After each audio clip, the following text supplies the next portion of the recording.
Hi students, welcome to Chennai Academy. STR series உடைய முதல் வகுப்பு இன்னைக்கு நம்ம பார்க்க போறோம். இது ஒரு ரிவிஷன் கிளாஸ் எடுத்துக்கணும்னு சொல்லியிருந்தேன். இது ஒரு ஸ்டாட்டிக் கோர்ஸ், அதாவது இது வந்து ஒரு இன்ட்ரோடக்ஷன் கிளாஸாவோ இதுதான் எக்கனாமிக்ஸ் ஃபர்ஸ்ட் கிளாஸ் அப்படின்னு நான் சொல்ல வரல.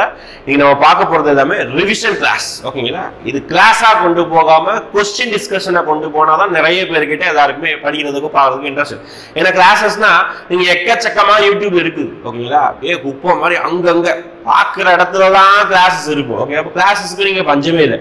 ஆனா அதே இது நீ கொஸ்டினை எப்படி அப்ரோச் பண்ணுவ, அந்த கொஸ்டின்ஸ்க்கு ஆப்ஷன்ஸ் எப்படி நீ யோசிப்ப, இது எல்லாத்தையும் நம்ம ஒரு 20 கொஸ்டின்ஸாக மொத்த எக்கனாமிக்ஸையும். ஓகேங்களா? இப்போ எக்கனாமிக்ஸ் சிங்கிள் பார்ட்ல இருந்து கொஸ்டின் இருக்கு போறீங்க.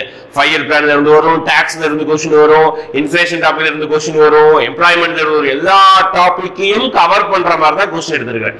இப்போ எக்கனாமிக்ஸ் எடுத்ததுன்னா சின்ன டாபிக் தான், சிலபஸை பொறுத்த வரைக்கும் ரொம்ப ஸ்மால் சிலபஸ் தான். அதனால நம்ம என்ன அப்படி பார்த்தீங்கன்னா ரொம்ப வந்து ஒவ்வொரு டாபிக் 2-3 கொஸ்டின்ஸ் தான் எடுக்க மாதிரி வரும். ஓகே, இதே இது பாலிட்டி எடுத்துக்கிட்டீங்கன்னா டாபிக்ஸே நிறைய இருக்கு.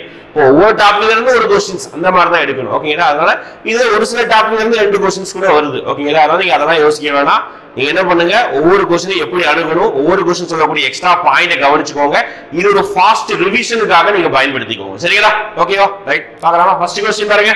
எக்கனாமிக்ஸ்ல first question, the responsible body to control inflation அப்படி சொல்றாங்க. ஓகேங்களா? ஃபர்ஸ்ட் இன்ஃப்ளேஷன்னா என்னன்னு தெரிஞ்சுக்கணும். ஓகே, தமிழ்ல என்ன சொல்றாங்க அப்படின்னா பணவீக்கம் சொல்லுவாங்க. ஓகேங்களா? பணவீக்கம் அப்படின்னா பணவீங்கிறது அப்படி கிடையாது. ஓகேங்களா? என்ன அர்த்தம் அப்படின்னு பாத்தீங்கன்னா ஒரு ஜெனரலாக இருக்கக்கூடிய கன்சியூமர் ப்ராடக்ட்ஸ், அதாவது நுகர்வோர் பொருட்களுடைய விலை உயரும். ஓகேங்களா? பணத்துடைய மதிப்பு கம்மியாகும், அதுதான் பணவீக்கம். படிச்சிருப்போம் ஆல்ரெடி. ஓகேங்களா? இப்ப இந்த பணவீக்கத்துக்கு எதிர்ச்சொல் கேட்பாங்க. அப்படியே ஆப்போசிட் வேர்ட் என்ன சொல்லுவாங்க அப்படின்னா டீஃப்ளேஷன் அப்படி சொல்லுவாங்க. தமிழையும் படிச்சுக்கணும். பணவீக்கத்தோட எதிர்ச்சொல் அதான் இன்ட்டு போட்டிருக்கேன், பணவாட்டம் அப்படின்னு சொல்லுவாங்க. ஓகேங்களா? சாரி, பணவாட்டம். அதாவது பணவீக்கம் என்ன செய்யுதோ அதுக்கு ஆப்போசிட் விஷயத்தை செய்யக்கூடியது பணவாட்டம். அப்படின்னா விலைவாசி குறையும், பணத்துடைய மதிப்பு உயரும், அதுதான் வந்து பணவாட்டம். ஓகேங்களா? டீஃப்ளேஷன் அப்படி சொல்றாங்க. சரியா? ஜெனரலா நம்மளுடைய பணவீக்கத்தை வந்து 4 டைப்பா பிரிச்சிருக்காங்க. ஜெனரலா நம்மளுடைய பணவீக்கத்தை 4 டைப்பா பிரிச்சிருப்பாங்க. அதாவது கிரீப்பிங் இன்ஃப்ளேஷன், தவழும் பணவீக்கம், வாக்கிங் இன்ஃப்ளேஷன், நடக்கும் பணவீக்கம், ரன்னிங் இன்ஃப்ளேஷன், ஓடும் பணவீக்கம், ஜம்பிங் அல்லது கேலப்போயிங் இன்ஃப்ளேஷன், குதிக்கும் பணவீக்கம் சொல்லுவாங்க. இது எதை வச்சு பிடிச்சிருக்காங்க அப்படின்னா பணவீக்கத்தோடைய அளவை வச்சு பிடிச்சிருப்பாங்க. பணவீக்கத்தை எப்படி மெஷர் பண்றாங்க அப்படின்னா அதுக்கு 2 குறியீடுகள் இருக்குது. ஓகே, இத பணவீக்கத்தை மெஷர் பண்றதுக்கு ஜெனரலா இந்தியன் கவர்மெண்ட் 2 குறியீடை வந்து பயன்படுத்துறாங்க. ஒன்னு வந்து சிபிஐ, இன்னொரு WPI அப்படின்னு சொல்லுவாங்க. அதாவது consumer price index, wholesale price index அப்படின்னு சொல்லுவாங்க. நுகர்வோர் விலை குறியீடு, மொத்த விலை குறியீடு அப்படின்னு சொல்லிட்டு 2 குறியீடை வச்சு நார்மலா மக்கள் வாங்கக்கூடிய பொருட்கள் சிபிஐ, மொத்தமா ஹோல்சேலா வாங்கக்கூடிய பொருட்களுடைய விலைவாசி உயர்வு குறிப்பதற்காக WPI. இது கூட நிறைய சப்காட்டரி இருக்கு, நமக்கு தேவைதான். ஆனா இந்த 2 விஷயம் தெரிஞ்சுக்கணும். ஓகே, இந்த 2 விஷயத்தை வச்சுதான் பணவீக்கத்தை கணக்கிடுறாங்க. அப்ப ஜெனரலா பணவீக்கம் எவ்வளவு, ஃபர்ஸ்ட் பணவீக்கம் நல்லதா கெட்டதா? பணவீக்கம் நல்லதுதான். ஓகே, இருக்கணும். ஒரு பொருளாதாரத்துல பணவீக்கம் இருக்கணும். அப்ப எவ்வளவு சதவீதம் இருந்தா நல்லது அப்படின்னு சொல்றாங்கன்னா திரும்பி பாருங்க, எல்லாம் நோட் பண்ணிக்கோங்க, ரஃப் பண்ணிடுறேன். எவ்வளவு சதவீதம் பணவீக்கம் இருந்தா நல்லது அப்படின்னு சொல்றாங்கன்னா 2ல இருந்து 4 சதவீதம். ஓகேவா? சதவீதம் தான், வேற எதையும் சொல்லக்கூடாது. 2ல இருந்ததா போன வருஷம் ஒரு பொருள் 100 ரூபாய் வித்துனா இந்த வருஷம் 102 ரூபாய், 103 ரூபாய், 104 ரூபாய் விற்கலாம். சராசரியான பணவீக்கம் அதுதான். ஓகேங்களா? ரொம்ப மேல போகக்கூடாது. ஓகே, 6%, 8%, 12% இதெல்லாம் வந்து மக்கள் தாங்க முடியாத அளவுக்கு இருக்கும். இன்னும் ஒரு சில நாடுகள் தான் பணவீக்கத்தால அழிஞ்சே போயிருக்குது. ஓகே, ஜிம்பாப்வே, வெனிசுலே, இங்கெல்லாம் வந்து 1000% பணவீக்கம் எல்லாம் ஏற்பட்டு இருக்கு. ஜிம்பாப்வேல தான் 3000% பணவீக்கம் சொல்லுவாங்க ஒரு சில டைம்ல. ஓகேங்களா? அப்ப அந்த மாதிரி பணவீக்கத்துல அழிஞ்சு போன கண்ட்ரி இருக்குது. ஓகேங்களா? இப்ப பணவீக்கத்துடைய சராசரி அளவு இவ்வளவு இருந்தா பெட்டர், நல்லது. ஓகேங்களா? அப்ப இந்தியாவில பணவீக்கம்ங்கிற விஷயத்தை கண்ட்ரோல் பண்றதுக்கு என்ன மெசேஜ் வச்சிருக்காங்க? 2 மெசேஜ். நான் ஆன்சர் பார்க்க முடியும், இவ்வளவு விஷயம் சொல்றேன், நோட் பண்ணிக்கோங்க. ஓகேங்களா? அப்ப ஜெனரலா பணவீக்கத்தை கண்ட்ரோல் பண்றதுக்கு 2 வகையா சொல்றாங்க. ஓகேங்களா? கண்ட்ரோல் பண்றதுக்கு பணவீக்கத்தை கட்டுப்படுத்தும் வழிமுறைகள். ஒன்னு என்ன சொல்றாங்க அப்படின்னா மானிட்டரி பாலிசி அப்படின்னு சொல்லுவாங்க. அதாவது நம்மளுடைய அதாவது நிதியியல் கொள்கை அப்படின்னு சொல்லுவாங்க. இன்னொரு ஒரு முறை என்ன அப்படின்னா பிஸ்கல் பாலிசி. ஓகேங்களா? ஒன்னு மானிட்டரி பாலிசி, இன்னொன்னு பிஸ்கல் பாலிசி அப்படின்னு சொல்லுவாங்க. ஓகேங்களா? இப்போ மானிட்டரி பாலிசி அப்படின்னு சொல்றது என்ன அப்படின்னு பாத்துட்டீங்கன்னா நம்மளுடைய மொத்த எக்கனாமில, ஓகேங்களா, மொத்த எக்கனாமில இருக்கக்கூடிய பணத்தோடைய சப்ளையை கம்மி பண்றது, அதுக்கப்புறம் டிமாண்ட் சைடை பத்தி பேசுறது, இன்ஃப்ளேஷன் கண்ட்ரோல் பண்ணக்கூடிய மிக முக்கியமான ஒரு டூல் தான் நிதியியல் பணவியல் கொள்கை என்று அழைக்கப்படக்கூடிய மானிட்டரி பாலிசி. அப்படின்னா அதாவது இந்த டாக்ஸ் கைய வைக்க மாட்டாங்க. இன்ட்ரெஸ்ட் ரேட், வட்டி இருக்குல்ல, நம்ம பேங்க் போடக்கூடிய வட்டியை கூட்டுவாங்க குறைப்பாங்க அதுக்கேற்ற மாதிரி. ஓகேங்களா? அதே மாதிரி டிமாண்ட் சைடை வந்து கண்ட்ரோல் பண்ணுவாங்க. ஓகே, இந்த மாதிரி விஷயத்த பண்றதுதான் மானிட்டரி பாலிசி. பிஸ்கல் பாலிசி, நிதியியல் கொள்கை அப்படின்னா டாக்ஸ் பத்தி பேசுவாங்க. ஓகே, வரி அதிகமா போடுவாங்க, வரி கம்மியா போட்டுக்குவாங்க. இன்ஃபிளேஷனுக்கு ஏத்த மாதிரி, இன்ஃபிளேஷன் கூட இருந்தா அதுக்கு ஏத்த மாதிரி, இன்ஃபிளேஷன் கம்மியா இருந்தா அதுக்கு ஏத்த மாதிரி. அதே மாதிரி பப்ளிக் எக்ஸ்பெண்டிச்சர் அப்படின்னு சொல்லுவாங்க. பொது செலவு, பிரிட்ஜ் கட்டுறது, ரோடு போடுறது, இதெல்லாம் அதிகமா பண்ணா இன்ஃபிளேஷன் அதிகமாகும். அப்ப இன்ஃபிளேஷன் அதிகமான காலகட்டத்தில் பப்ளிக் எக்ஸ்பெண்டிச்சரை கம்மியா பண்ணிடும், பொது செலவுகளை கம்மி பண்ணிக்கணும். ஓகே, அப்ப இந்த ரெண்டு டூல்ல நிறைய சப் கேட்டகரி இருக்கும். ரெண்டு டூலை பயன்படுத்தி இன்ஃபிளேஷனை கண்ட்ரோல் பண்ணலாம். அது ரொம்ப முக்கியமான டூல். இதை விட இதுதான் ரொம்ப முக்கியம். ஓகே, ஏன் அப்படின்னா மொத்த இன்ஃபிளேஷனை கண்ட்ரோல் பண்றதுக்கு மானிட்டரி பாலிசி தான் உடனே கண்ட்ரோல் பண்ணும். ஓகேடா? பிஸ்கல் பாலிசி வந்து ஒரு 6 மாசம் கழிச்சு தான் கண்ட்ரோல் பண்ணும், ரேட்டை கண்ட்ரோல் பண்ணும். இதை தான் வந்து மெஜாரிட்டி எடுத்துக்குவாங்க. இப்போ இன்ஃபிளேஷன் இன்னைக்கு டேட்ல ஒரு 10% இந்தியாவில் இருக்குன்னா உடனே என்ன பண்ணுவாங்கன்னா எல்லா இன்ட்ரெஸ்ட் ரேட்டை என்ன பண்ணுவாங்கன்னா கம்மி பண்ணிடுவாங்க. அப்பதான் எவனும் லோன் வாங்க மாட்டான் அதுக்காக. ஓகேங்களா? இப்போ monetary policy is the best tool control the inflation. அப்போ இந்த இன்ஃபிளேஷனை கண்ட்ரோல் பண்றதுக்கு ஒரு சிறப்பான ஒரு பாடி இருக்குது. அதுதான் என்ன சொல்லுவாங்க அப்படின்னா மானிட்டரி பாலிசி கமிட்டி. ஓகேதா? பணவியல் கொள்கை குழு. ஓகேங்களா? இந்த கமிட்டி தான் இன்ஃபிளேஷன் கண்ட்ரோல் பண்ணுது. சார் ஆப்ஷன்ல அந்த கமிட்டியே இல்லை அப்படின்னா ஆக்சுவலா இது ஒரு சப் கமிட்டி. இந்த கமிட்டிக்கு ஹெட்டா யார் இருப்பாங்க அப்படிப்பட்ட ரிசர்வ் வங்கி. அப்போ ரிசர்வ் வங்கி தான் இந்தியாவுடைய, அதாவது இந்தியாவுடைய மானிட்டரி பாலிசி கண்ட்ரோல் பண்றதா இருக்கட்டும், இன்ஃபிளேஷன் கண்ட்ரோல் பண்றதா இருக்கும், யாருடைய கையில இருக்குன்னா ரிசர்வ் பேங்கோட கண்ட்ரோல் கையில தான் இருக்கு. ஓகேங்களா? ரொம்ப முக்கியமான பாயிண்ட். இப்போ ரிசர்வ் பேங்க் வச்சு நம்ம பார்க்கணும் அப்படிப்பட்ட ரிசர்வ் பேங்க் 1934 சட்டத்தின் அடிப்படையில் 1935ஆம் ஆண்டு உருவாக்கப்பட்டது. 34 சட்டம் 35 உருவாக்கி இருப்பாங்க. 1937 இதோடைய தலைநகரத்தை மாத்திருப்பாங்க. கல்கத்தால இருந்து எங்க மும்பைக்கு மாத்துவாங்க. ஓகேடா? 1949ஆம் தேதி என்ன பண்ணுவாங்கன்னா இதை நேஷனலைஸ், தேசியமயமாக்குவாங்க. பாருங்க, ஆர்பிஐங்கிற ஒரு டாபிக்ல எத்தனை வருஷம் படிக்கணும்? 4 இயர்ஸ் படிக்கணும். சட்டம் உருவாக்கப்பட்டது, தலைநகரம் மாற்றப்பட்டது, எந்த வருஷம் தேசியமயமாக்கப்பட்டது? 4 வருஷம் படிச்சாச்சா? அடுத்து ஆர்பிஐ முதல் கவர்னர் அப்படின்னு கேட்பாங்க, ஆஸ்பிரின் ஸ்மித். முதல் இந்திய கவர்னர் சிடி தேஷ்முக். தற்போதைய கவர்னர் யார் அப்படின்னா சக்திகாந்த தாஸ். இது எல்லாமே ஆர்பிஐ பத்தி நம்ம தெரிஞ்சுக்கணும். ஓகே, இதெல்லாம் ஆர்பிஐ நிறைய டாபிக் இருக்குது, உள்ள வரும்போது நம்ம பார்க்கலாம். ஓகே, அப்போ ஒரு சிங்கிள் கொஸ்டின் நம்ம இவ்வளவு பாயிண்ட் ஃபுல் டீடைலா படிச்சிட்டோம். ஓகே, பணவீக்கத்தை கட்டுப்படுத்தக்கூடிய அமைப்பு ரிசர்வ் வங்கி வரக்கூடாது. ஓகே, மீதி எல்லா அமைப்பும் வேற வேற விஷயத்துக்காக கண்ட்ரோல் பண்ணும். ஓகே, பார்க்கலாம். அடுத்து ரொம்ப முக்கியமான கொஸ்டின் ஆர்டிகல்ஸ் வச்சு இருக்கு. என்ன சார் ஆர்டிகல் வச்சு இருக்கு? அப்ப இது பாலிட்டி கொஸ்டின் தப்பா எடுத்து போட்டீங்களா அப்படின்னா தப்பா தான் எடுத்து போட, கரெக்டா எடுத்து போட்டிருக்கேன். நமக்கு சிலபஸ்ல ஒரு வேர்ட் இருக்குது, சிலபஸ் எடுத்து பார்த்தா தெரியும், சென்டர் ஸ்டேட் ரிலேஷன். ஓகேதா? பினான்ஸ்ல சென்டர் ஸ்டேட் ரிலேஷன் அப்படிங்கிற விஷயம் இருக்குது. நீ ஜெனரலா பாலிட்டி எடுத்து பார்த்தோம்னா மத்திய மாநில அரசு உறவுகள் அப்படி ஒரு டாபிக் இருக்கும். ஓகேதா? அந்த டாபிக்ல 3 சப் கேட்டகரி இருக்கும். என்னதான்? லெஜிஸ்லேட்டிவ் ரிலேஷன், அட்மினிஸ்ட்ரேட்டிவ் ரிலேஷன், அப்புறம் பார்த்தீங்கன்னா நம்மளுடைய பினான்சியல் ரிலேஷன், பினான்ஸ் ரிலேஷன் சொல்லுவாங்க. அதாவது சட்ட ரீதியான உறவு, நிர்வாக ரீதியான உறவு, அப்புறம் வந்து பாத்தீங்கன்னா பண ரீதியான, அதாவது நிதி ரீதியான உறவு அப்படி சொல்லுவாங்க. இன்னைக்கு நமக்கு சிலபஸ்ல என்ன வார்த்தை கொடுத்திருக்காங்க அப்படின்னு பாத்தீங்கன்னா சென்டர் ஸ்டேட் பினான்சியல் ரிலேஷன். ஓகேங்களா? பினான்சியல் ரிலேஷன் அப்படி சொல்லுவாங்க. இதுக்கு ஆர்டிகல் என்ன கொடுத்திருக்காங்க அப்படின்னா 268 இருந்து 293 வரைக்கும் ஆர்டிகல் கொடுத்திருப்பாங்க. பார்ட் 12 இருக்கு. நான் சொல்லக்கூடிய ஒவ்வொரு விஷயமும் ப்ரீவியஸ் இயர்ல கேள்வி கேட்டிருக்காங்க. ஓகேங்களா? ரொம்ப முக்கியமான பாயிண்ட். ஓகேங்களா? இப்போ பினான்சியல் ரிலேஷன், மத்திய மாநில அரசு உறவுகள், நிதி உறவுகள் 268 இருந்து 293, பகுதி 12 அமைதி. ஓகேங்களா? பகுதி 12 தான் இந்த ரிலேஷனை கொண்டு வச்சிருக்காங்க. ஓகேங்களா? ரைட்டா? அடுத்து பார்க்கலாமா? ரைட். இப்போ இதுல பகுதி வந்து ஒவ்வொரு ஆர்டிகலும் நீங்க எல்லா ஆர்டிகலும் படிக்க வேண்டிய தேவையில்லை. சம் இம்பார்ட்டன்ட் ஆர்டிகல் மட்டும் நீங்க படிச்சீங்கன்னா நான் சொல்லிடுறேன். ஓகேங்களா? இதுல என்ன கேட்டிருக்காங்க அப்படின்னா அது சம்பந்தமான சரியான இணையை தேர்ந்தெடு. ஓகேங்களா? ஃபர்ஸ்ட் பார்க்கலாமா?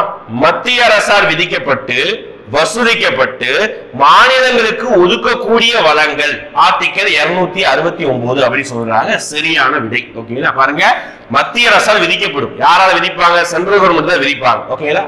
வசூலிக்கப்பட்டு, மத்திய அரசே வசூலிக்கப்பட்டு மாநிலங்களுக்கு ஒதுக்கும். ஓகேங்களா? அவங்க தான் விதிப்பாங்க, அவங்க தான் வசூல் பண்ணுவாங்க. அதை மாநில அரசுக்கு ஒதுக்கிட்டா அதுக்கு அலாகேட் பண்ணி கொடுப்பாங்க. ஓகேங்களா? அதுக்கு சொல்லக்கூடிய ஆர்டிகல் இதுல சம் டாக்ஸஸ் எல்லாம் வரும். ஃபார் எக்ஸாம்பிள் இன்கம் டாக்ஸ் இதெல்லாம். ஓகேங்களா? 269. அடுத்து மத்திய அரசால் விதிக்கப்பட்டு ஆனால் மாநில அரசு வசூலிப்பது மற்றும் பயன்படுத்துவது. மாநில அரசு வசூலிச்சு அவங்களே பயன்படுத்துங்க. ஃபார் எக்ஸாம்பிள் ஸ்டாம்ப் டியூட்டி தான் சொல்லலாம். ஓகேங்களா? இதுக்கு ஆர்டிகல் 268. எஸ், கரெக்ட் தான். ஓகேங்களா? அடுத்து மத்திய அரசால் விதிக்கப்பட்டு வசூலிக்கப்பட்டு மாநிலங்கள் யூனியன் பிரதேசங்களுக்கு பகிர்ந்தளிக்கப்படக்கூடிய வரிகள் 267 கிடையாது. ஓகேங்களா? அப்ப புரியுதா? அப்போ 1 2 ஸ்டேட்மெண்ட் மட்டும் தான் சரி. அப்ப ஆன்சர் கேட்டாங்கன்னா 1 2 மட்டும் தான். ஓகேங்களா? சரி சார், இது மட்டும் தான் முக்கியமா? இதெல்லாம் வேற ஏதாவது முக்கியம் இருக்கா? முக்கியம் இருக்குது. ஓகேங்களா? Article 268A, article 269A, article 275, article 280. ஓகேங்களா? இந்த 4 ஆர்டிகல் ரொம்ப முக்கியம். பிளஸ் இந்த 2 ஆர்டிகல் படிச்சுக்கணும். ஓகேங்களா? சொல்லாமா? 268A, 269A, 275, 280. ஓகேங்களா? ரொம்ப ஈஸியான விஷயம் தான், படிக்கலாம். ஃபர்ஸ்ட் 268A என்ன அப்படின்னு பாத்தீங்கன்னா, அது ரீசெண்டா தான் 2000 இயருக்கு பக்கத்துல தான் கொண்டு வந்திருந்தாங்க. ஒரு அமெண்ட்மெண்ட் போட்டு கொண்டு வந்தாங்க. புதிதாக ஒரு டாக்ஸ் கொண்டு வந்தாங்க. அதுக்கு பேர் தான் சேவை வரி, சர்வீஸ் டாக்ஸ் அப்படிங்கிற கான்செப்ட் வந்து கொண்டு வந்தாங்க. 268. ஓகேங்களா? 269 ரொம்ப ஃபேமஸ் ஆனது, மறக்கவே கூடாது, தூக்கத்தை எழுப்பிட்டாங்க சொல்லக்கூடிய ஒரு ஆர்டிகல் அப்படின்னா ஜிஎஸ்டி. 2017ஆம் ஆண்டு ஜிஎஸ்டி கொண்டு வந்தாங்கல்ல, 2016ஆம் ஆண்டு ஜிஎஸ்டி அமெண்ட்மெண்ட் கொண்டு வந்தாங்கல்ல, அதுல கொண்டு வரப்பட்ட ஒரு ஆர்டிகல் தான் 269A. அடுத்து 275 எதுக்காக அப்படின்னா, சென்ட்ரல் கவர்மெண்ட் எல்லா பணத்தையும் வச்சிருந்தாலும் மாநில அரசுக்கு என்ன கொடுக்கலாம் அப்படின்னா மானியம் கொடுக்கலாம். அதான் கிராண்ட்ஸ் இன் எய்ட் அப்படின்னு சொல்லுவாங்க. அப்போ மாநில அரசுக்கு அளிக்கப்படக்கூடிய என்ன சொல்றது மானியங்களை பத்தி சொல்லக்கூடிய ஆர்டிகல் தான் 275. சரிங்களா? அடுத்து 280 என்ன அப்படின்னா, மத்திய அரசுக்குரிய எல்லா வரிகளையும் மத்திய அரசே வச்சுக்கிடாது, மாநில அரசுக்கு எல்லாத்துக்கும் ஒரு அலாகேட் பண்ணி கொடுக்கும். அதை எப்படி பிரிச்சு கொடுக்கணும், எந்த வகையில பிரிச்சு கொடுக்கணும், மாநிலத்துக்கு எப்படி கொடுக்கணும், மாநிலங்களுக்கு இடையே எப்படி பிரிச்சு கொடுக்கணும் சொல்லக்கூடிய ஒரு பாடி. ஓகே, அதுக்கு பேர் தான் என்னன்னா பினான்ஸ் கமிஷன். அதுக்கு சொல்லக்கூடிய ஆர்டிகல் தான் 280. ஓகே, ரொம்ப முக்கியமான ஆர்டிகல், ப்ரீவியஸ் இயர்ல எக்கச்சக்கமா கேட்டிருக்காங்க. ஓகேடா? நிதி ஆணையத்தோட ஆர்டிகல் தான் 280. மானியங்களுக்கு கொடுக்கக்கூடிய மாநிலங்களுக்கு ஆர்டிகல் 275. இது ஜிஎஸ்டி, இது சர்வீஸ் டாக்ஸ், சேவை வரி. ஓகே, இந்த ஆர்டிகல் பிளஸ் இந்த 2 ஆர்டிகல் படிச்சுக்கோங்க. ஓகேங்களா? முடிஞ்சதா? அடுத்து போலாமா? அடுத்து பாருங்க.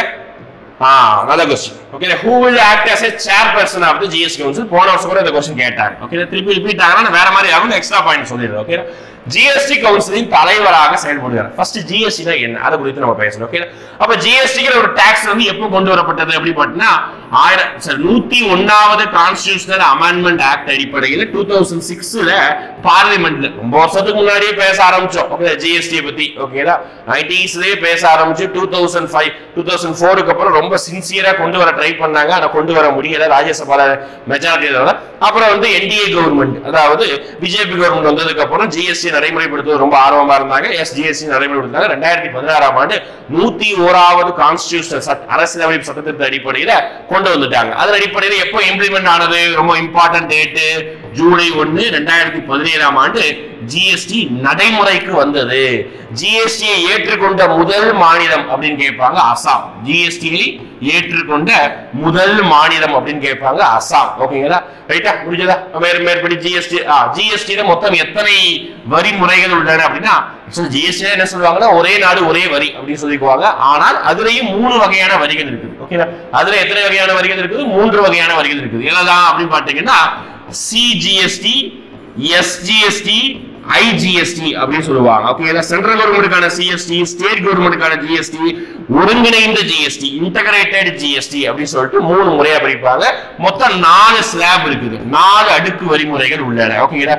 என்ன 4 அடுக்கு வரிமுறைகள் உள்ளன? 4 அடுக்கு கிடையாது, 4%. ஓகேங்களா? 5%, 12%, 18%, 28%. ஓகேங்களா? இந்த மாதிரி 4% இருக்குது. இது ஒரு முனை வரி சொல்லுவாங்க. ஜிஎஸ்டி என்பது பல வரிகளை கேன்சல் பண்ணிட்டு கொண்டு வரப்பட்டது. ஒரு முனை வரி, சிங்கிள் பாயிண்ட் டாக்ஸ். ஆனா வேட், மீதி டாக்ஸ் எல்லாமே மல்டி பாயிண்ட் டாக்ஸ். ஆனா ஜிஎஸ்டி ஒரு முனை வரி, சிங்கிள் பாயிண்ட் டாக்ஸ். இந்த பாயிண்ட் தான் ஜிஎஸ்டி பத்தி டக்குன்னு சொல்லணும். அப்ப ஜிஎஸ்டி இருக்கக்கூடிய வரி சதவீதங்களையும் ஜிஎஸ்டி ஏதாவது பொருட்களை உள்ள சேர்க்கணும், இந்த மாதிரி விஷயத்துக்கு ஜிஎஸ்டி மாற்றம் கொண்டு வருவதற்காக இருக்கக்கூடிய ஒரு பாடிக்கு பெயர் தான் ஜிஎஸ்டி கவுன்சில். ஓகே, அப்ப ஜிஎஸ்டி ஏதாவது சேஞ்சஸ் கொண்டு வரணும்ல, அப்படி சேஞ்சஸ் கொண்டு வரணும்னு இருந்ததுன்னா அந்த பாடிக்கு பெயர் தான் என்னது? ஜிஎஸ்டி கவுன்சில் அப்படின்னு சொல்லுவாங்க. ஓகேங்களா?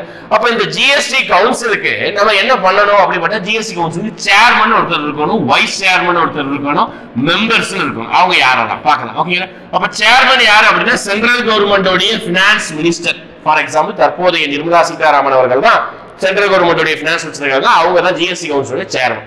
அப்ப யார் வைஸ் சேர்மனா இருப்பாங்க அப்படின்னா, ஏதாவது ஒரு மாநிலத்துடைய நிதி அமைச்சர் தான் வைஸ் சேர்மனா இருப்பாங்க. ஓகேங்களா? யார் மெம்பர்ஸா இருப்பாங்க அப்படின்னா, அனைத்து மாநிலம், அனைத்து யூனியன் பிரதேசங்கள், ஸ்டேட் லெஜிஸ்லேட்டிவ் அசம்பிளி இருக்கக்கூடிய யூனியன் பிரதேசங்களுடைய நிதி அமைச்சரின் பிரதிநிதி, நிதி அமைச்சர் இருக்க மாட்டார், நிதி அமைச்சரின் பிரதிநிதி மெம்பர்ஸா இருப்பாங்க. ஓகே, இதுதான் ஜிஎஸ்டி கவுன்சில். ஜிஎஸ்டி கவுன்சிலுடைய பணி பார்க்கும்போது அந்த பெர்சன்டேஜை மாத்துறது, மாடல் ஆக்டை உருவாக்குறது, இந்த மாதிரி எல்லா விஷயங்களும் ஜிஎஸ்டி கவுன்சிலுடைய ஃபங்க்ஷன்ஸா இருக்க போகுது. ஓகேங்களா, ரைட். அப்ப ஜிஎஸ்டி கவுன்சிலுடைய சேர்மன் கேட்கறாங்க, யார் சொல்லிட்டேன்? யூனியன் பினான்ஸ் மினிஸ்டர், மத்திய அரசின் நிதி அமைச்சர், நிதி மந்திரி அப்படின்னு சொல்லலாம். ஓகே, ஜனாதிபதி அவங்க எல்லாம் போடக்கூடாது, அவங்களுக்கு தான் ஏகப்பட்ட வேலை இருக்குது ஆல்ரெடி. ஓகே, அடுத்து போலாமா? அடுத்து இண்டஸ்ட்ரீஸ் பாக்குறோம். ஓகேங்களா, அப்போ இந்தியாவுங்கிறது வந்து கம்பல்சரி இண்டஸ்ட்ரீஸ் வேணும் அப்படின்றதுக்காக ஃபர்ஸ்ட் இந்தியா ஒரிஜினலா அக்ரோ பேஸ்ட் தான். ஓகேங்களா, ஃபுல்லா வந்து விவசாயத்தை நம்பி தான் ஒரு காலத்துல இருந்தது. இப்போ படிப்படியா இண்டஸ்ட்ரியை கொண்டு வர ஆரம்பிச்சுட்டு நம்ம நிறைய 5 இயர் பிளான் இண்டஸ்ட்ரியை ஃபோக்கஸ் பண்ணி, அதுவும் மெயினா செகண்ட் 5 இயர் பிளான் இண்டஸ்ட்ரியை ஃபோக்கஸ் பண்ணி மதர் ஆஃப் இண்டஸ்ட்ரீஸ் என்று அழைக்கப்படக்கூடிய அயர்ன் அண்ட் ஸ்டீல் இண்டஸ்ட்ரீஸ் நிறைய கொண்டு வர ட்ரை பண்ணாங்க. நிறைய நாடுகளை வந்து நம்ம ஹெல்ப் பண்ணாங்க. ஓகேங்களா, பிரிட்டிஷா இருக்கட்டும், அமெரிக்காவா இருக்கட்டும், அமெரிக்கா, ரஷ்யாவா இருக்கட்டும், ஜப்பானா இருக்கட்டும், இந்த கண்ட்ரில நம்ம ஹெல்ப் பண்ணாங்க. இந்த முறையில நிறைய இடத்துல ஃபேக்டரி வைக்கிறதுக்கு ரூர்கேலா, அதுக்கப்புறம் பாத்தீங்கன்னா பிலாய், துர்காப்பூர், இந்த ஊர்கள்ல தான் வந்து அயர்ன் அண்ட் ஸ்டீல் கம்பெனி வைக்கிறதுக்கு நேரு கூட ஹெல்ப் பண்ணி வந்து நிறைய ஸ்டீல் கம்பெனி உருவாக்குறாங்க. அதுக்கு வந்து நிறைய ஃபேக்டரிஸ் வந்து. ஓகேங்களா, இப்போ இந்தியாவில நிறைய ஃபேக்டரிஸ் இருக்கு, மாற்றுக்கிறதே கிடையாது. ஓகேங்களா, என்ன ஃபேக்டரிஸ் பார்க்கலாம். அதுக்கு முன்னாடி ஃபேக்டரிஸ் ஒரு 3-4 கேட்டகரியா பிரிச்சு வச்சிருக்காங்க. அக்ரோ பேஸ்ட், வேளாண்மை சார்ந்த, காடு சார்ந்த, கனிமம் சார்ந்த, கடல் சார்ந்த, இதை மேட்ச் பண்ணணும். அப்ப வேளாண்மை சார்ந்து இங்க இருக்கக்கூடிய இண்டஸ்ட்ரீஸ் என்ன இண்டஸ்ட்ரீஸ் சொல்லலாம் அப்படின்னு பார்த்தீங்கன்னா, கட்டுமான பொருட்கள் கிடையாது, சிமெண்ட் கிடையாது, கடல் உணவு மேபி சொல்லலாம், வேளாண்மை கிடையாது. ஆனா உணவு பதப்படுத்தல் வேளாண்மை சார்ந்த தொழில். ஓகேடா, 4, அதாவது எஸ் ஏக்கு 4. ஓகே, ABCD இப்படி போட்டு எழுதிக்கணும். ஓகேதா, அடுத்து காடு சார்ந்த தொழில்கள் அப்படின்னா காடு சம்பந்தமான என்ன இருக்கும் அப்படின்னா, காடு சம்பந்தமான பில்டிங் மெட்டீரியல், மரம், செங்கல், இதெல்லாம். ஓகேடா, அப்ப காடு சார்ந்த கட்டுமான மெட்டீரியல். ஓகேடா, அடுத்து கனிம அடிப்படையில் மினரல் பேஸ்ட் அப்படின்னா சிமெண்ட். ஓகேங்களா, C க்கு 2. கடல் சார்ந்தனா கடல் உணவு 3. ஓகேங்களா, 4 1 2 3. ஓகேங்களா, 4 1 2 3. 4 1 2 3 ஆப்ஷன் C. ஓகேங்களா, இருக்கா? ஓகேங்களா, முடிஞ்சது. அப்ப இதுதான் ஆன்சர். சரி, இது இல்லாம தமிழ்நாட்டுல வேற என்ன இண்டஸ்ட்ரீஸ் இருக்குது அப்படின்னு பாத்தீங்கன்னா, தமிழ்நாட்டை பொறுத்த வரைக்கும் நம்ம ஒவ்வொரு இடத்துல ஒவ்வொரு இண்டஸ்ட்ரி. ஃபார் எக்ஸாம்பிள் கீழே இருந்து வரலாமா? ஓகே, தூத்துக்குடியை பொறுத்த வரைக்கும் 30 இண்டஸ்ட்ரீஸ் இருக்கு. தூத்துக்குடி துறைமுகம் இருக்குது, அதை தாண்டி அது என்ன இண்டஸ்ட்ரி, அது என்ன ஒரு அனல் மின் நிலையம். ஓகேங்களா, அதுவும் இருக்கு தூத்துக்குடியில. இதை தாண்டி தூத்துக்குடியில கெமிக்கல் இண்டஸ்ட்ரி மிகப்பெரிய அளவுக்கு ஃபேமஸா இருக்குது. அதுக்கப்புறம் அப்படியே கொஞ்சம் மேல வந்தீங்கன்னா மேப் படி போனீங்கன்னா சிவகாசி ரொம்ப ஃபேமஸ், தீப்பிடி தொழிற்சாலை, பட்டாசு தொழிற்சாலை, அப்புறம் வந்து ஆஃப்செட் பிரிண்டிங், அதுக்கு ரொம்ப ஃபேமஸ்.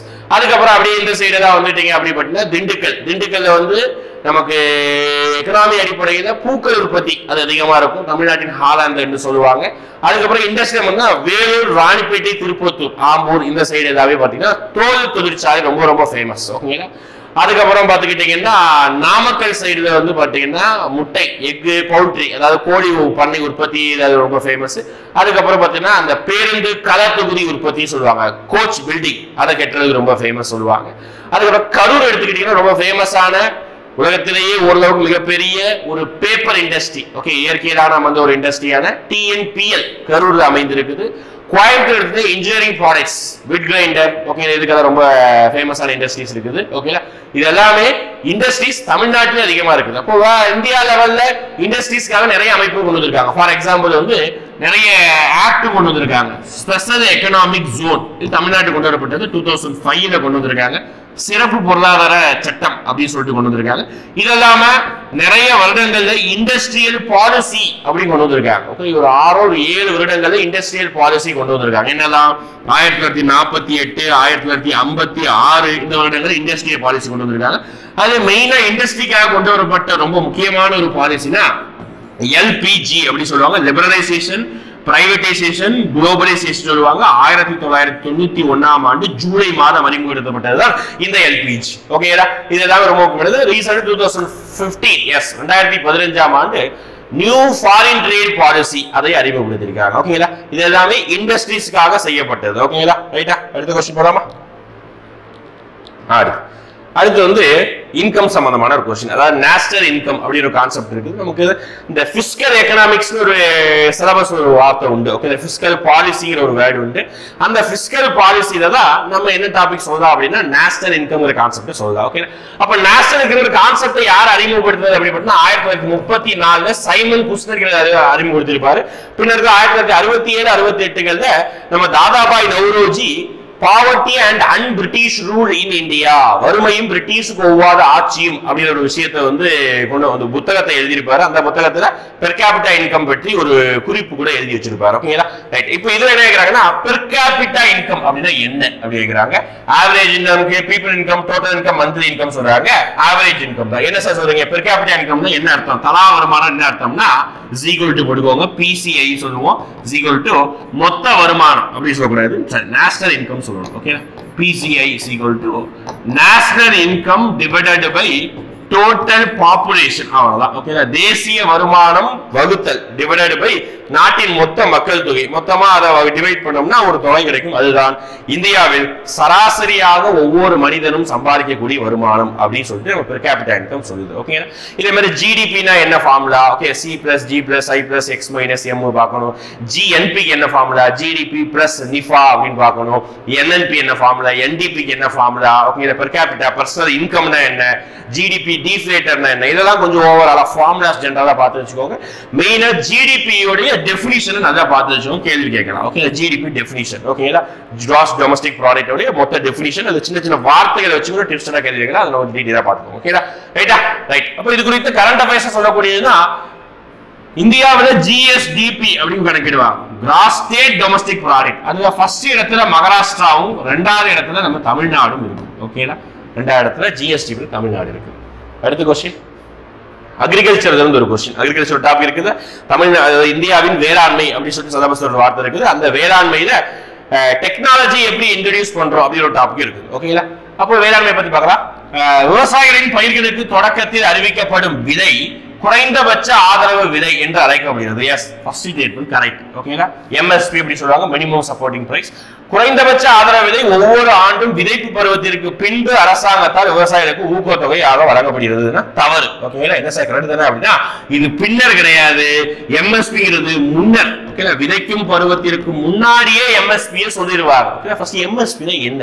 சிம்பிளா சொல்ல போனா விவசாயிகள் தங்களுடைய விவசாய பண்ண பொருட்களுக்கு மார்க்கெட்ல விலை போகணும்னா கவர்மெண்ட் சேல் பண்ணிக்கலாம். அதுதான் குறைந்தபட்ச ஆதரவு விலை அப்படின்னு சொல்லுவாங்க. ஓகேங்களா?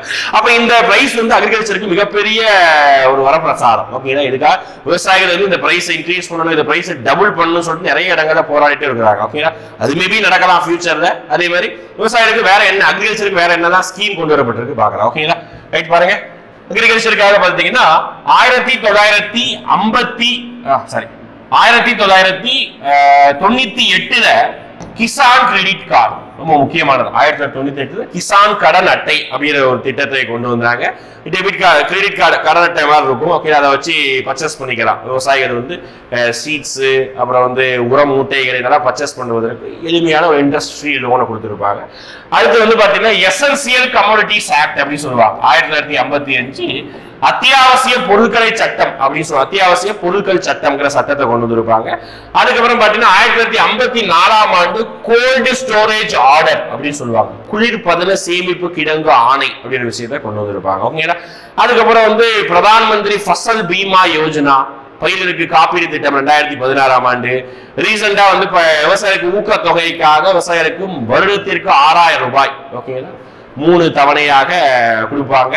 அது வந்து PM கிசான் என்று அழைக்கப்படக்கூடிய ஒரு திட்டம். இதெல்லாமே விவசாயிக்காக கொண்டு வரப்பட்ட ஒரு ஸ்கீம்ஸ். ஓகேங்களா?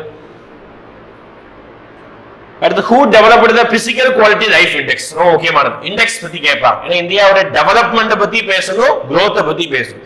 growth பத்தி பேசுறதுக்கு தான் GDP இதெல்லாம் இருக்கு. டெவலப்மெண்ட், மேம்பாட பத்தி பேசணும். ஓகே, அப்ப இந்த கான்செப்ட் யார் இன்ட்ரோடியூஸ் பண்ணாங்கன்னா மோரிஸ் டி மோரிஸ் அப்படி சொல்லுவாங்க. இவர் தான் இன்ட்ரோடியூஸ் பண்ணது.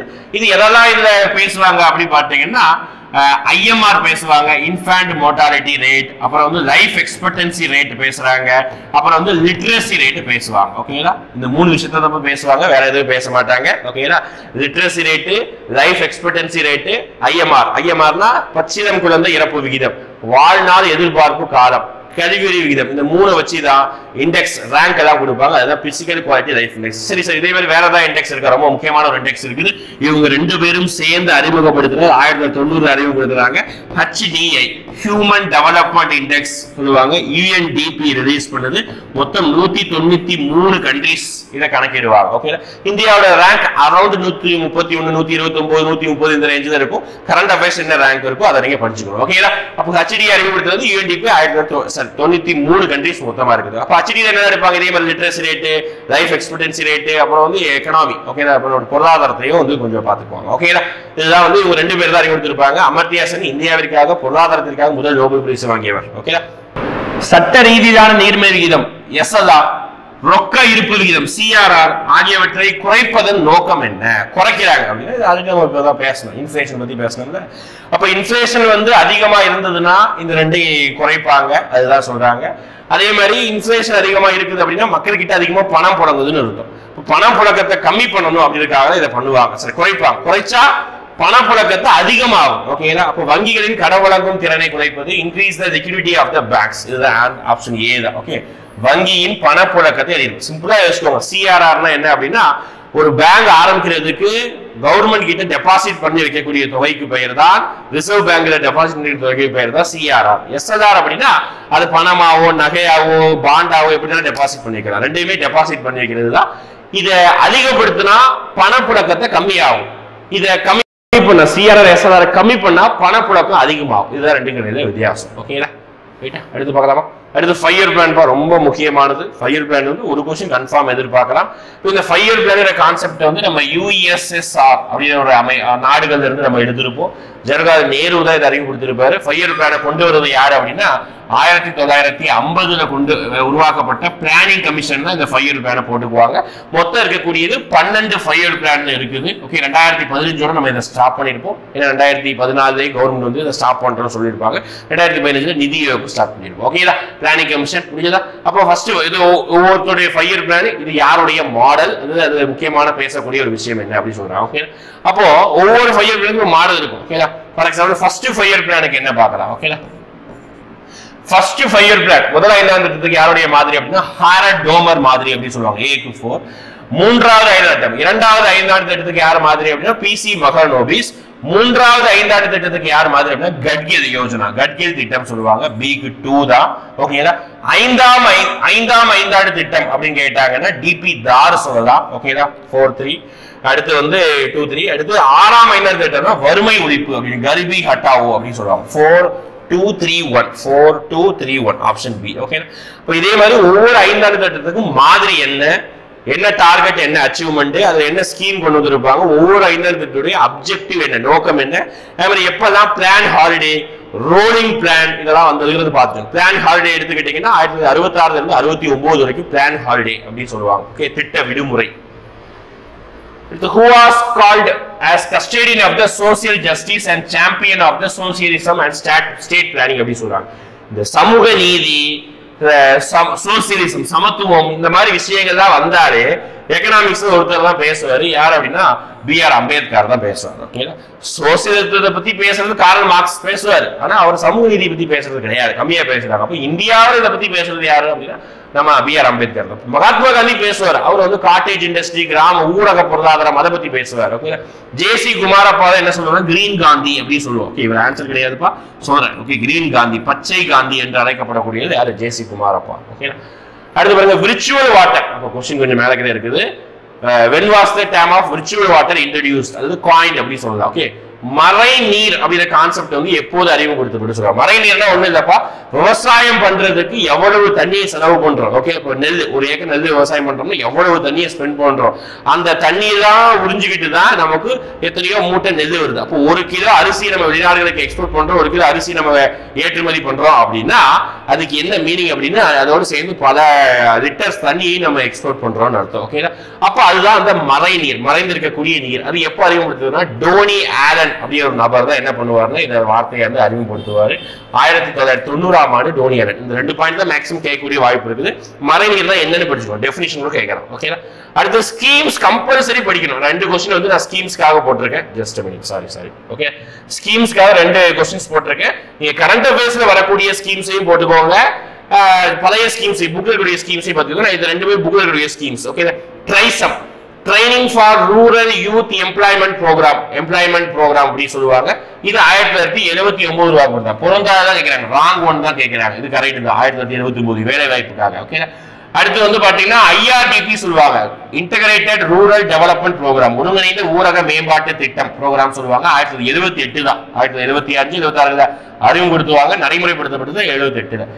Rural employment guarantee, rural landless employment guarantee programme, அதாவது ஊரக பகுதியில் நிலமில்லாதவருக்கான வேலை வாய்ப்பு ப்ரோக்ராம் வந்து 1983ஆம் ஆண்டு அறிமுகப்படுத்துவாங்க. இது தவறா இருக்கு, இதுதான் ஆன்சர். ஜவஹர் ராஸ்கர் யோஜனா ஈஸியான வேலை வாய்ப்பு 1989 தான். கொஞ்சம் ஞாபகம் வச்சுக்கணும்ப்பா, கொஞ்சம் கடினமா தான் இருக்கும், ஞாபகம் வச்சுக்கணும். ஜவஹர் பேரை வந்து எந்த வருஷம், IRDP வந்து 70, இதெல்லாம் ரொம்ப ஃபேமஸ், மறக்கக்கூடாது. ஒரு சிலது மட்டும் கொஞ்சம் ரிப்பீட்டடா பார்த்தீங்கன்னா ஞாபகம் வந்துடும். ஓகே, ரூரல் லேண்ட்லெஸ் எம்ப்ளாய்மெண்ட் வந்து நம்ம 1983ஆம் ஆண்டு உருவாக்கப்பட்டு, இதுதான் தவறா இருக்குது. ஓகேங்களா? அடுத்து இங்கேயும் தவறான ஒரு ஸ்கீம்ஸ் தான். MSME டெவலப்மெண்ட் ஆக்ட் சொல்லுவாங்க, அதாவது மைக்ரோ ஸ்மால் மீடியம் என்டர்பிரைசஸ் சொல்லுவாங்க. ஆக்ட் வந்து 2006 தான். RRB ரீஜனல் ரூரல் பேங்க், ஊரக வங்கி, வட்டார ஊரக வங்கி 1975 உருவாக்கப்பட்டது. 20 அம்ச திட்டத்தின் அடிப்படையில் உருவாக்கப்பட்டது. ஓகேங்களா? முத்ரா வங்கி, ஓகே, ரொம்ப ஃபேமஸான ஸ்கீம், இந்தியாவில் ரீசெண்டா கொண்டு வரப்பட்டது. 2015ஆம் ஆண்டு கொண்டு வரப்பட்டது. 2016 இதுதான் தவறா இருக்குது. நேஷனல் ரூரல் ஹெல்த் மிஷன் அப்படின்னா 2005, இது கரெக்ட் தான். ஓகேங்களா? முடிஞ்சதா? ஓகேங்களா? அப்போ A-B-D எல்லாமே சரியா இருக்கு. தவறா இருக்குது முத்ரா வங்கி தான். முத்ரா வங்கி தான் பாத்தீங்கன்னா சிறு குறு நிறுவனங்களுக்கான கடனை வழங்கக்கூடிய ஒரு நிறுவனம். ஓகேங்களா? ரைட்டா? அடுத்து which organization launched the school education quality index அப்படி சொல்றாங்க. அதாவது பள்ளி கல்விக்கான தர குறியீட்டை யார் வெளியிடுறாங்க? இந்தியா நிறைய இண்டெக்ஸ், நிறைய நிறுவனங்கள் வெளியிடுது. ரொம்ப முக்கியமான இண்டெக்ஸ் ஆன HDI, school quality index, health index, அப்புறம் பார்த்தீங்கன்னா composite water management index, corruption perception index, இந்த மாதிரி நிறைய முக்கியமான இண்டெக்ஸஸ் எல்லாத்தையுமே இந்தியாவில் 2015ஆம் ஆண்டு உருவாக்கப்பட்ட நிதி ஆயோக் என்ற அமைப்பு தான் உருவாக்குது. இதோடைய தலைவர் வந்து பிரைம் மினிஸ்டர் தான். ஓகேங்களா? வைஸ் சேர்மன் வந்து ரீசெண்டா வந்து ஒரு புதிய நபரை நியமிச்சிருக்காங்க. கரண்ட் அஃபேர்ஸ் பார்த்துக்கோங்க. இதுக்கு முன்னாடி முதல் வைஸ் சேர்மனா இருந்த அரவிந்த் பணக்காரியாவை தூக்கிட்டு வந்து நம்ம 16வது நிதி ஆணையத்துக்கு ரீசெண்டா வந்து நியமிச்சிருக்காங்க தலைவராக. ஓகேங்களா? ரைட்டா?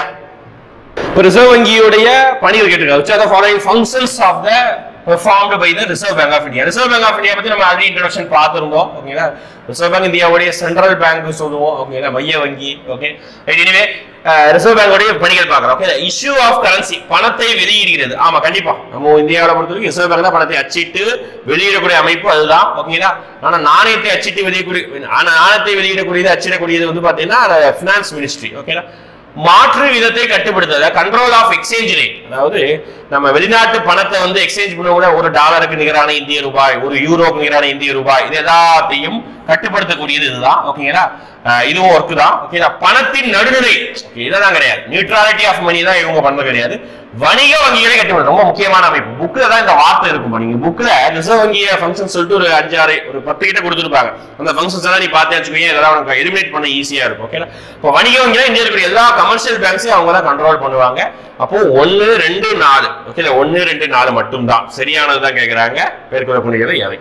அடுத்து கேட்கின்றவற்றில் நிதி கொள்கையின் கருவிகள், இந்த மாதிரி தான் கொஸ்டின் வரும். இது அனலிட்டிக்கல் பார்ட். ஓகே, கொஞ்சம் புரிஞ்சக்கூடிய கொஸ்டின், மனப்பாடம் தான் பண்ணா இங்க வேலைக்கு ஆகாது. ஓகே, அப்ப நான் ஃபர்ஸ்டே சொன்னேன், பிஸ்கல் பாலிசி வேற, மானிட்டரி பாலிசி வேற. ஓகேங்களா?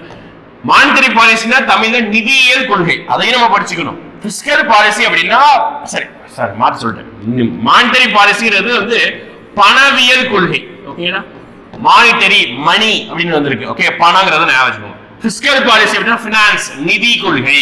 ஓகேங்களா? அது வேற, இது வேற. மானிட்டரி பாலிசில நம்ம டாக்ஸை பத்தி பேச மாட்டோம். ஓகே, பப்ளிக் எக்ஸ்பெண்டிச்சர் பத்தி பேச மாட்டோம். ஓகே, அது கண்ட்ரோல், இன்ஃப்ளேஷன் கட்டுப்படுத்துறதுக்கு இன்ட்ரெஸ்ட் ரேட்டை பத்தி தான் பேசுவோம். மானிட்டரி பாலிசி முடிவு எடுக்கக்கூடியது, மானிட்டரி பாலிசியில கைய வைக்கக்கூடிய நிறுவனம் RBI. அதே இது பிஸ்கல் பாலிசியில கைய வைக்கக்கூடிய அமைப்பு என்ன? Government of India. அவங்க தான் பாத்துக்குவாங்க பிஸ்கல் பாலிசி, நிதி கொள்கை. ஓகேங்களா? அப்ப இதெல்லாம் பார்க்கணும். ஓகே, ஃபர்ஸ்ட் வங்கி விகிதம் நான் சொல்லிட்டேன். இந்த பேங்க் ரேட்டுங்கிற கான்செப்ட் இங்க வரக்கூடாது. அது வந்து மானிட்டரி பாலிசியில் போயிடும். வங்கி விகிதம் வரவே கூடாது. இன்ட்ரெஸ்ட் ரேட்டே வரக்கூடாது எதுவுமே. அடுத்து பொது செலவு நான் சொல்லிட்டேன், நிதி கொள்கை. அப்ப சென்ட்ரல் கவர்மெண்ட் பொது செலவை பார்த்து பப்ளிக் எக்ஸ்பெண்டிச்சர் கரெக்ட். ஓகேங்களா? வரி விதிப்பு சொல்லிட்டேன், மானிட்டரி பாலிசியில வரி வராது. பிஸ்கல் பாலிசில ஒரு நீயே யோசிச்சு பாரு, RBI வரியை மாத்துதா, சென்ட்ரல் கவர்மெண்ட் வரியை மாத்துதா? சென்ட்ரல் கவர்மெண்ட் தான் மாத்துது. அப்போ வரி விதிப்பு வரும். ஓகேங்களா? பொது கடன் அப்படின்னா பப்ளிக் டெப்ட் அப்படின்னு சொல்லுவாங்க, அதுவும் இதுல தான் வரும். ஏன்னா பொது செலவு வருமா, பொது கடன் வரும். அப்போ 2, 3, 4 இது எல்லாமே தான் பிஸ்கல் பாலிசியோடைய டூல்ஸ். ஓகேங்களா? இன்ஸ்ட்ருமெண்ட்ஸ் அப்படின்னு சொல்லுவாங்க. ஓகேங்களா? நிதி கொள்கையின் கருவிகள். ஓகே, அடுத்து arrange the chronologically the chairman of the finance commission அப்படின்னு சொல்லுவாங்க. மொத்த finance commissionங்கிறது வந்து பாத்தீங்கன்னா இதுல ரொம்ப முக்கியமான பாடி, ஒரு கான்ஸ்டிடியூஷனல் பாடி. ஆர்டிகல் 280ல இது வந்து மென்ஷன் பண்ணிருக்காங்க. நம்ம ஆல்ரெடி பார்த்திருந்தோம். ஓகேங்களா? இதுக்கு வந்து ஒரு சேர்மன் 4 மெம்பர்ஸ் இருப்பாங்க. ஒரு தலைவர் 4 உறுப்பினர்கள் இருக்கக்கூடிய ஒரு அமைப்புக்கு தான் பினான்ஸ் கமிஷன் சொல்லுவாங்க. ஓகேங்களா? கிட்டத்தட்ட லாஸ்ட் இயர் வரைக்கும் 15 பினான்ஸ் கமிஷன் இருந்தது. இப்போதான் ரீசெண்டா அரவிந்த் பணக்காரியாவுடைய தலைமையில 16வது நிதி ஆணையம் வச்சிருப்பாங்க. நம்ம யூடியூப்லயே வந்து ஷார்ட்ஸ் வீடியோ தான் சார் போட்டிருந்தாரு, பார்த்திருப்பீங்க. ஓகே, 16 நிதி ஆணையம். ஓகே, எனவே பினான்ஸ் கமிஷன் வந்து இந்த பாடி தான் 280 ஆர்டிகல். அப்ப இதுல வந்து நமக்கு யார் யார் எந்தெந்த பினான்ஸ் கமிஷனுடைய சேர்மன் தெரிஞ்சுக்கணும். ஓகேங்களா? இப்ப லாஸ்டா இருக்க 15வது நிதி ஆணையத்துறை தலைவர் தெரிஞ்சுக்கணும். ஓகேதா? 15வது நிதி ஆணையம் தெரிஞ்சுக்கணும், முதல் நிதி ஆணையம் தெரிஞ்சுக்கணும். ஓகேதா? இதுக்கு இடையில இருக்கக்கூடியது அங்கங்க ஸ்கேட்டர்டா தெரிஞ்சு வச்சுக்கோங்க. ஓகேங்களா? பார்க்கலாமா? ஃபர்ஸ்ட் நான் ஆஃப்டர் சொல்லிடலாமா? கே சந்தானம். இல்லைங்க, கே சந்தானம் வந்து பாத்தீங்கன்னா 2வது நிதி ஆணையத்துடைய தலைவர், செகண்ட் பினான்ஸ் கமிஷனுடைய சேர்மன். ஓகேங்களா? YB சவான் பாத்தீங்கன்னா 8th பினான்ஸ் கமிஷனுடைய சேர்மன். கேசி பந்த், இந்த கேசிங்கிற வார்த்தை வந்தாலே 10வது ஞாபகம் வச்சுக்கோ, கண்ணை மட்டும் போடுறாங்க. 10வது நிதி ஆணையம். மகாவீர் தியாகி, ஓகேங்களா, 5வது நிதி ஆணையம். முடிஞ்சு போச்சா? ஓகேங்களா? அப்போ எல்லா நிதி ஆணையத்தையும் நம்ம எழுதிட்டோம், மேட்ச் பண்ணிடலாம். ஓகே, ஃபர்ஸ்ட் என்ன வரும்? 2 சந்தானம் தான். ஓகேங்களா? 2, அடுத்து 4, அடுத்து 1, அடுத்து 3. அப்போ 2 4 1 3, 2 4 1 3 இந்த இருக்கு. ஓகேங்களா? பி இந்த மாதிரி அரேஞ்ச் பண்ண பழகிக்கோங்க. ஓகே, அடுத்து பின்வருவனவற்றில் எது பணவியல் கோட்பாட்டின் முக்கிய குறிக்கோள் அன்று அப்படின்னு சொல்றாங்க. பாருங்க, இப்பதான் நம்ம பிஸ்கல் பாலிசி பார்த்தோம். இங்க மானிட்டரி பாலிசியோடைய அப்ஜெக்டிவ் அல்ல, நாட். क्वेश्चन தெளிவா வாசிக்கணும். மானிட்டரி பாலிசி பார்த்த உடனே எல்லாத்தையும் டக்குனு ஆன்சர் போடக்கூடாது. ஓகேங்களா? அப்போ எதெல்லாம் மானிட்டரி பாலிசியோடைய அப்ஜெக்டிவ் அல்ல அப்படின்னு பாத்துக்கோங்க. அப்போ ஃபுல் எம்ப்ளாய்மெண்ட், முழுவதுமான வேலை வாய்ப்பு உருவாக்குறது. எஸ், இதோடைய வேலை தான். ஓகே, மானிட்டரி பாலிசியோடைய வேலை தான் முழு வேலை வாய்ப்பு. மூலதன சந்தையை ஊக்குவித்தல், அதாவது encouraging capital market. Okay, encouraging capital மார்க்கெட்னா இது வந்து இன்வெஸ்ட்மெண்ட் நிறைய கொண்டு வருவதற்கு, இன்வெஸ்ட்மெண்ட் நிறைய கொண்டு வருவதற்கு எதுதான் பயன்படும் அப்படின்னு பாத்தீங்கன்னா பிஸ்கல் பாலிசி தான் பயன்படும், மானிட்டரி பாலிசி பயன்படாது. ஆப்ஷன் பி தான் நாட். ஓகேங்களா? மீதி இதையும் பார்த்தோம்னா பிரைஸ் ஸ்டெபிலிட்டி, விலையை வந்து கரெக்டா, அதாவது இன்ஃப்ளேஷன் கண்டுபிடிக்கிறது monetary policy. Maintaining, spelling mistake இருக்கும், மெயின்டைனிங் அதாவது செலுத்து நிலை இருப்பினை பராமரித்தல் அப்படி சொல்லுவாங்க. இதுவுமே இருக்குது. ஓகே, இது மட்டும் தான் கிடையாது, நாட் அப்ஜெக்டிவ். ஓகே, அடுத்து the following is unemployment has marginal productivity of the workers as 0 அப்படின்னு சொல்லுவாங்க. ஓகேங்களா? பின்வரும் எந்த வேலையின்மையில் தொழிலாளர்களின் உற்பத்தி திறன் பூஜ்ஜியமாக உள்ளது? தொழிலாளர்களுடைய உற்பத்தி திறன் பூஜ்ஜியமாக உள்ளது எந்த தொழிலாளர்களுடைய நிலைமையில? ஓகேங்களா? அப்ப இதுல பார்க்கலாமா? டிஸ்கிரைஸ்ட் அன்எம்ப்ளாய்மெண்ட் அப்படின்னு சொல்லுவாங்க. அதுதான் தொழிலாளர்களுடைய உற்பத்தி திறன் பூஜ்ஜியம் அப்படின்னு சொல்லுவாங்க. டிஸ்கைஸ்ட் அன்எம்ப்ளாய்மெண்ட், அதாவது மறைமுக வேலையின்மை அப்படின்னு சொல்லுவாங்க. ஓகேங்களா? அடுத்த last and final question, choose the correct statement about the automated teller machine. ATM பத்தி ஒரு क्वेश्चन கேட்டிருக்காங்க. ஓகேங்களா? பேங்கிங் கான்செப்ட்ல. அப்ப ATM ஃபுல் ஃபார்மும் தெரியும், ஆட்டோமேட்டட் டெல்லர் மிஷின். இது எப்போ இன்ட்ரோ듀ஸ் பண்ணாங்கன்னா, ATM first introduce in India in 1967. ஆமா, இந்தியால 1967ஆம் ஆண்டு ATM இன்ட்ரோ듀ஸ் பண்ணிருப்பாங்க. Pink label ATM are the only access by the women. ஓகேங்களா? பெண்களும் என்ன பண்ணலாம்னா இந்த பிங்க் லேபிள் ATM வந்து ஆக்சஸ் பண்ணலாம் சொல்லிட்டு, பிங்க் லேபிள்ங்கிறது வந்து அவங்களுக்கான ATM மட்டும் அப்படின்னு சொல்லிட்டு ரெகனைஸ் பண்ணிருக்காங்க. Tamil Nadu has the highest number of ATMs in India. Yes, correct தான். இதெல்லாம் வந்து ஒரு பழைய ஒரு டேட்டா தான், எல்லாரும் படிச்சுக்கோங்க. தமிழ்நாடுல ஹையஸ்ட் நம்பர் ஆஃப் ATMs இருக்குது. ஓகேங்களா? அப்போ 1 2 3 எல்லாமே கரெக்ட் தான். ஓகேங்களா? ATMs நிறைய இருக்கு, white label, pink label, yellow label, blue label, இந்த மாதிரி நிறைய கேட்டகரிஸ் இருக்கும். ரைட்டா? ஓகே, முடிஞ்சது. இதுதான் 20 क्वेश्चंसக்கான ஒரு, அதாவது எகனாமிக்ஸ்க்கான ஃபுல் ரிவிஷன் போர்ஷனுக்கான ஒரு ஃபுல் ரிவிஷன் கிளாஸஸா क्वेश्चंस டிஸ்கஸ் பண்ணிருக்கோம். ஓகே, இதோட PDF. ஓகேங்களா? இந்த டெஸ்ட்டுக்குரிய இந்த क्वेश्चंस ஓட PDF வேணும்றவங்க கீழே நான் லிங்க், டிஸ்கிரிப்ஷன் லிங்க்ல வந்து நான் அட்டாச் பண்ணிருக்கேன். நீங்க என்ன பண்ணிக்கோங்க அப்படி பார்த்தீங்கன்னா டவுன்லோட் பண்ணிக்கோங்க. ஓகேங்களா? ஒரு ரெஃபரன்ஸ்க்காக இதை நீங்க யூஸ் பண்ணிக்கோங்க.